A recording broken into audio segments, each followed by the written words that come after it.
തന്നെയാണ് മറ്റൊരു കൗതുകവും ചരിത്രവും സൃഷ്ടിച്ചിരിക്കുന്നത്. ഈ തദ്ദേശ തെരഞ്ഞെടുപ്പിലൂടെ പാലാ നഗരസഭയിൽ ആര് ഭരിക്കുമെന്ന വലിയ നാടകീയതയുണ്ടായിരുന്നു. അത് പിന്നീട് ഒരു കുടുംബത്തിന്റെ നീക്കം, ഒരു കുടുംബത്തിന്റെ തീരുമാനം, പുളിക്കക്കണ്ടം കുടുംബം തീരുമാനിക്കുന്ന അവസ്ഥയിലേക്ക് എത്തി. 14 കൗൺസിലർമാരുടെ പിന്തുണയോടെ ദിയ ബിനു പുളിക്കക്കണ്ടം നഗരസഭാ ചെയർപേഴ്സൺ ആയിരിക്കുകയാണ്. 21 വയസ്സുകാരിയാണ് ദിയ.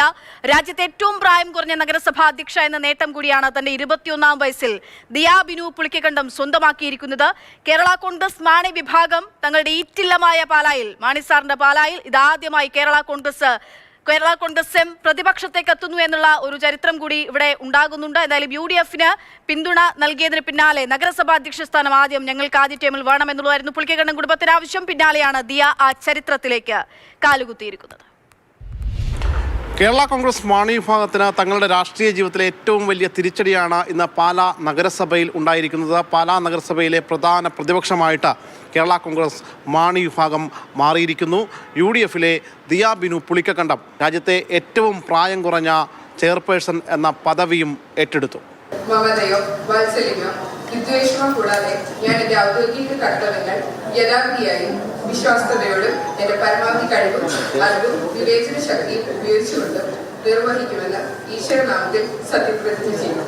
അച്ഛൻ ബിനു പുളിക്കക്കണ്ടം, വല്യച്ഛൻ ബിജു പുളിക്കക്കണ്ടം, കൂടാതെ ദിയ ബിനു പുളിക്കക്കണ്ടം, ഇവർ 3 പേരും സ്വതന്ത്ര കൂട്ടായ്മയായിട്ടാണ് മത്സരിച്ചത്. UDF ഇവർക്ക് പിന്തുണയും നൽകിയിരിക്കുന്നു. ആ പിന്തുണ സ്വീകരിച്ചുകൊണ്ട് UDF-നൊപ്പം ചേർന്നുകൊണ്ട് 14 പേരുടെ പിന്തുണയാണ് ദിയയ്ക്ക് കിട്ടിയത്.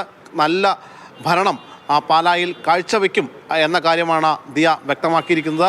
പൊളിറ്റിക്സ് അല്ലേ, ഇതൊരു കോയിൻസിഡൻസ് ആണ്. പിന്നെ നിങ്ങൾ പറഞ്ഞ പോലെ അച്ഛൻ്റെ വാക്ക് കടമെടുത്ത് കാലം കാത്തുവെച്ചൊരു കാവ്യനീതി എന്ന് തന്നെ ഇതിന് പറയാം. ഒത്തിരി സന്തോഷം തോന്നുന്നു.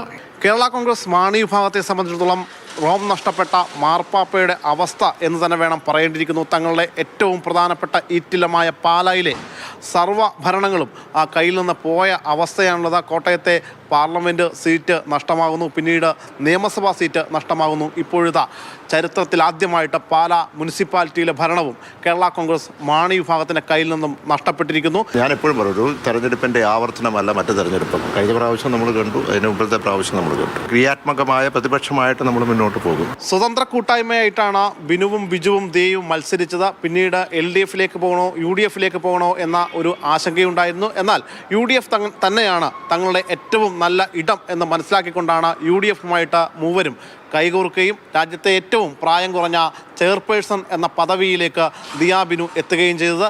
പാലായിലെ വികസനം തന്നെയാണ് ദിയയ്ക്ക് മുന്നിലുള്ള സ്വപ്നം. അച്ഛൻ്റെയും വല്യച്ഛൻ്റെയും അനുഭവ പരിചയം ഉൾക്കൊണ്ടുകൊണ്ട് പ്രവർത്തിക്കും എന്നാണ് ദിയയും വ്യക്തമാക്കുന്നത്. ജോബിൻ തെക്കടിക്കൊപ്പം ശ്യാമപ്രസാദ് ഉത്തമൻ, മാതൃഭൂമി ന്യൂസ്, കോട്ടയം.